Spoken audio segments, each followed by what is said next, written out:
അർജുനായിയെ കണ്ടെത്താനെന്ന വ്യാജേന police CPM പ്രവർത്തകരുടെ വീടുകളിൽ നടത്തിയ അതിക്രമങ്ങളിൽ പ്രതിഷേധിച്ച സിപിഎം പ്രവർത്തകർക്കെതിരെ കേസെടുത്ത് പോലീസ്. സിപിഎം ജില്ലാ സെക്രട്ടറി രാജു എബ്രഹാം ഉൾപ്പെടെയുള്ളവർക്കെതിരെയാണ് കേസ്. സുജു ടി ബാബു പത്തനംതിട്ടയിൽ നിന്ന് വിവരങ്ങളുമായി ചേരുന്നുണ്ട്. സുജു, എന്താണ് ഇതുമായി ബന്ധപ്പെട്ട് വ്യക്തമാവുന്നത്? ആര്യ, ഇപ്പോൾ ഉണ്ടായിരിക്കുന്ന സംഭവം എന്ന് പറയുന്ന പോലീസ് സിപിഐഎമ്മിന്റെ സംസ്ഥാന കമ്മിറ്റി അംഗം KP ഉദയഭാനുവിനെ പ്രതി ചേർത്തുകൊണ്ട് കേസെടുത്തിരിക്കുകയാണ്. ഇതിലെ വിരോധാഭാസം എന്ന് പറയുന്നത് കാട്ടുമല ഉന്നതിയിൽ താമസിച്ച 4ഓളം CPM പ്രവർത്തകർ, അതിൽ CPM local committee secretary Nithin Kumar ഉൾപ്പെടെയുള്ളവരുടെ വീട്ടിൽ അർദ്ധരാത്രിയിൽ പോലീസ് എത്തി അർജുനായിക്കായി പരിശോധന നടത്തിയതെന്നുള്ള പ്രധാനപ്പെട്ട പ്രശ്നം. അതായത് ഈ വിഷയത്തിൽ CPM ചൂണ്ടിക്കാട്ടുന്നത്, അതായത് കാട്ടാമലയിൽ ഈ മല്ലപ്പള്ളി ഈ പ്രദേശത്ത് അർജുനായിട്ടുമില്ല, ഈ 4ഓളം വരുന്ന CPM പ്രവർത്തകർക്ക് അർജുനായിയായിട്ട് യാതൊരു ബന്ധവുമില്ല. ഇവരുടെ വീട്ടിലേക്കാണ് അർദ്ധരാത്രിയിൽ അല്ലെങ്കിൽ പുലർച്ചെ 1 മണിക്കും രാത്രിയിലും പോലീസ് എത്തി പരിശോധന നടത്തുകയും അത് മനുഷ്യാവകാശ ലംഘനമായി ചൂണ്ടിക്കാട്ടുകയും ചെയ്തു. ഈ വിഷയത്തിലാണ് CPM പ്രവർത്തകർ, CPM സംസ്ഥാന കമ്മിറ്റി അംഗം KP ഉദയഭാനു, ജില്ലാ secretary Raju Abraham, area secretary Binu Varghese, ഈ പരിശോധനയ്ക്ക് വിധേയപ്പെട്ട നിതിൻ കുമാർ ഉൾപ്പെടെയുള്ള ആളുകൾ കീഴ്വാഴൂർ പോലീസ് സ്റ്റേഷനിലേക്ക് മാർച്ച് നടത്തിയത്.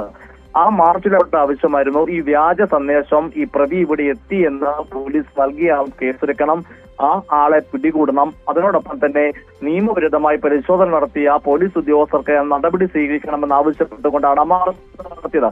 മാർച്ചിൽ പോലീസിനെ ഓർമ്മപ്പെടുത്തുകയായിരുന്നു CPMന്റെ സംസ്ഥാന കമ്മിറ്റി അംഗം KP ഉദയഭാനു നടത്തിയത്.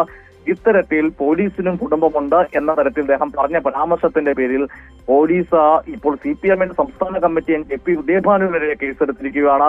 പകരം മനുഷ്യാവകാശ ലംഘനത്തിന് സമാനമല്ല, മനുഷ്യാവകാശ ലംഘനം ആരോപിക്കപ്പെടുന്ന പോലീസ് ഉദ്യോഗസ്ഥർക്കെതിരെ നടപടിയില്ല. സാധാരണ താമസിക്കുന്ന ഉന്നതിയിലെത്തി പോലീസ് നടത്തിയ പരിശോധനയ്ക്ക് കാരണമായി വിവരം നൽകിയ വ്യക്തിക്കെതിരെ നടപടിയില്ല. അതായത് വ്യാജ സന്ദേശം അല്ലെങ്കിൽ തെറ്റായ സന്ദേശർക്കെതിരെ നടപടിയില്ല.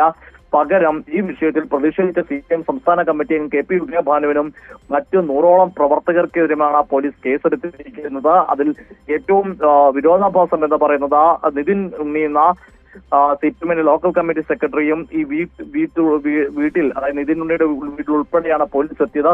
നിതിനെതിരെ വരെ പോലീസ് കേസെടുത്തിരിക്കുന്നു. എന്നാൽ ഈ പോലീസ് അർദ്ധരാത്രിയിൽ എത്തിയ സംഭവത്തെ പോലീസ് ന്യായീകരിക്കുകയും ചെയ്യുന്നു. വിശ്വസനീയമായ കേന്ദ്രത്തിൽ നിന്ന് വിവരം ലഭിച്ചു പോലീസ് FIR-ൽ പറഞ്ഞത്. ഈ കാര്യങ്ങളൊക്കെ വലിയ വിമർശനങ്ങൾക്ക് ഇടവെക്കുന്ന കാര്യത്തിൽ സാധ്യത. ഇതിനോടൊപ്പം തന്നെ പോലീസ് നടത്തിയ പരിശോധനയിൽ അർജുനായിയെ ഏതാണ്ട് പിടികൂടുന്നതിലാണ് പോലീസ് പത്തനംതിട്ട മല്ലപ്പള്ളിയിൽ പരിശോധന നടത്തിയത്. ഈ മല്ലപ്പള്ളിയിൽ അർജുനായി എത്തിയതിന് യാതൊരു തെളിവുമില്ല എന്ന് മാത്രമല്ല, യാതൊരു ശാസ്ത്രീയമായ പരിശോധനയോ സെർച്ച് വാറന്റോ അങ്ങനെ ഒന്നും തന്നെ നടത്താതെ ആരോ വിളിച്ചു പറഞ്ഞതിന്റെ പേരിൽ 4 കുടുംബങ്ങളിലേക്ക് കുട്ടികളും മുതിർന്നവരും പ്രായമുള്ളവരും അടങ്ങുന്ന വീട്ടിലേക്കാണ് പൊട്ടിയത്. അത് ചില വീടുകൾക്ക് ശരിയാവണ്ണം ജനലോ കഥകോ പോലുമില്ല. അത്തരം ഒരു വീടുകൾ അർജുനായിയെ ഒളിപ്പിച്ചു എന്ന് പറയുന്നത് വിശ്വസിക്കാൻ പോലും പറ്റാത്തതാണെന്ന് അപ്പോൾ ചൂണ്ടുന്നു. അവിടെയാണ് ആ വിഷയത്തിൽ സ്വാഭാവികമായി ആ നാട്ടിൽ പ്രതിഷേധമുണ്ടായിരുന്നു. അതിന്റെ ഭാഗമായി കൂടിയാണ് മല്ലപ്പള്ളി ഏരിയ കമ്മിറ്റിയുടെ നേതൃത്വം CPMന്റെ ഏരിയ കമ്മിറ്റി പ്രതിഷേധം മാർച്ച് പോലീസ് സ്റ്റേഷനിൽ നടത്തിയത്. ആ മാർച്ച് പോലീസ് തടയുകയും ചെയ്തിരുന്നു. അതിൽ KP ഉദയഭാനു നടത്തിയ പരാമർശങ്ങൾ പോലീസിന് ഭയമുണ്ടാക്കുന്നതും അല്ലെങ്കിൽ പോലീസിലേക്ക് കീർത്തിക്ക് വരുത്തുന്ന തരത്തിലുള്ള പരാമർശം കൊണ്ടാണ് ഇപ്പോൾ കേസിക്കുന്നത്. ആര്യ, ശരി, സുജു ടി ബാബു ആണ് വിവരങ്ങൾ നൽകിയത്.